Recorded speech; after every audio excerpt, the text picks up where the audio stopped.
വിജയ് ചിത്രം ജനനായകന്റെ censor board certificate കേസിൽ വിധി ഈ മാസം 27-ാം തീയതി മദ്രാസ് ഹൈക്കോടതി ചീഫ് ജസ്റ്റിസ് എം ശ്രീവാസ്തവ അധ്യക്ഷനായ ബെഞ്ചാണ് വിധി പറയുക. നേരത്തെ വാദങ്ങൾ പൂർത്തിയാക്കി കേസ് വിധി പറയാൻ മാറ്റിയിരുന്നു. കെ ബി ശ്രീധരൻ വിവരങ്ങളുമായി നമുക്കൊപ്പം ചേരുന്നുണ്ട്.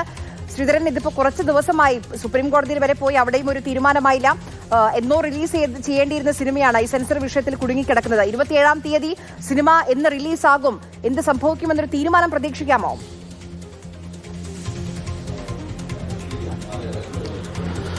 തീർച്ചയായിട്ടും സെൻസർ സർട്ടിഫിക്കറ്റ് സംബന്ധിച്ച് ഒരു തീരുമാനം 27-ാം തീയതി ഉണ്ടാകും എന്ന് തന്നെയാണ് മനസ്സിലാവുന്നത്. അതായത് ചീഫ് ജസ്റ്റിസ് അധ്യക്ഷനായിട്ടുള്ള ഡിവിഷൻ ബെഞ്ചാണ് ഇപ്പോൾ ഈ കേസിൽ കഴിഞ്ഞ ദിവസങ്ങളിലെല്ലാം തന്നെ വാദം കേട്ടത്. അതിൽ വാദം വിശദമായി കേട്ടു, അത് പൂർത്തിയാക്കി വിധി പറയാൻ വേണ്ടി മാറ്റിവെച്ചിരിക്കുകയായിരുന്നു. 27-ാം തീയതി വിധി പറയുമെന്നാണ് മനസ്സിലാക്കുന്നത്.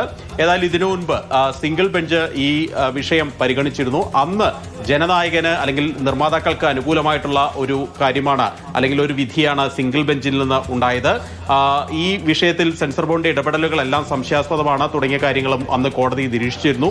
ഇതിന് എത്രയും പെട്ടെന്ന് ചിത്രത്തിന് സെൻസർ സർട്ടിഫിക്കറ്റ് നൽകണമെന്നായിരുന്നു സിംഗിൾ ബെഞ്ചിന്റെ ഒരു ഉത്തരവുണ്ടായിരുന്നത്. ഇതിനെതിരെയാണ് ഈ സെൻസർ ബോർഡ് ഡിവിഷൻ ബെഞ്ചിനെ സമീപിച്ചത്. അതായത് സെൻസർ ബോർഡിന് സത്യവാങ്മൂലം സമർപ്പിക്കാൻ ഉള്ള ഒരു അവസരം നൽകിയില്ല എന്നുള്ള ഒരു കാര്യമാണ് സെൻസർ ബോർഡ് കോടതിയിൽ വാദിച്ചത്. ഇത് സുപ്രീം കോടതിയിലും പോയി.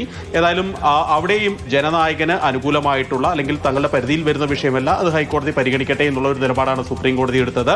ഏതായാലും വിഷയം സുപ്രീം കോടതി വരെ എത്തിയിട്ടും ജനനായകന് അനുകൂലമായിട്ടുള്ള അല്ലെങ്കിൽ നിർമ്മാതാക്കൾക്ക് അനുകൂലമായിട്ടുള്ള സമീപനമായിരുന്നില്ല ഇതുവരെ ഉണ്ടായിരുന്നത്. ഈ ഹൈക്കോടതി ഡിവിഷൻ ബെഞ്ച് തന്നെ സത്യവാങ്മൂലം നൽകാൻ ഉള്ള ഒരു സാവകാശം നൽകിയില്ല സെൻസർ ബോർഡിന് എന്നുള്ള ഒരു വാദം ശരിവെച്ചിരുന്നു. അന്ന് ഈ വാദം ശരിവെച്ചുകൊണ്ടാണ് സിംഗിൾ ബെഞ്ചിന്റെ ഉത്തരവ് കോടതി സ്റ്റേ ചെയ്യുകയും ചെയ്തത്. ഏതായാലും ഈ വിഷയത്തിൽ എന്ത് നിലപാട് വന്നാലും സിനിമയെ സംബന്ധിച്ചത് നിർണായകമാണ് എന്നുള്ള കാര്യത്തിൽ സംശയമില്ല.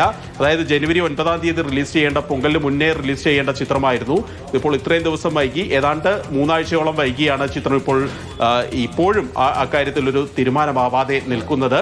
ഇനി തമിഴ്നാട് തിരഞ്ഞെടുപ്പ് പ്രഖ്യാപനം വന്നാൽ ഒരുപക്ഷെ ഈ ചിത്രം റിലീസ് ചെയ്യാൻ ആകുന്ന ഒരു സ്ഥിതിയും ഉണ്ടാവില്ല. പ്രത്യേകിച്ച് അതിലെ ഏറ്റവും പ്രധാനപ്പെട്ട നായകൻ, ഇതൊരു ഈ വിജയുടെ ഒരു ചിത്രം, അതുപോലെ വിജയ് തിരഞ്ഞെടുപ്പിൽ മത്സരിക്കുന്നു.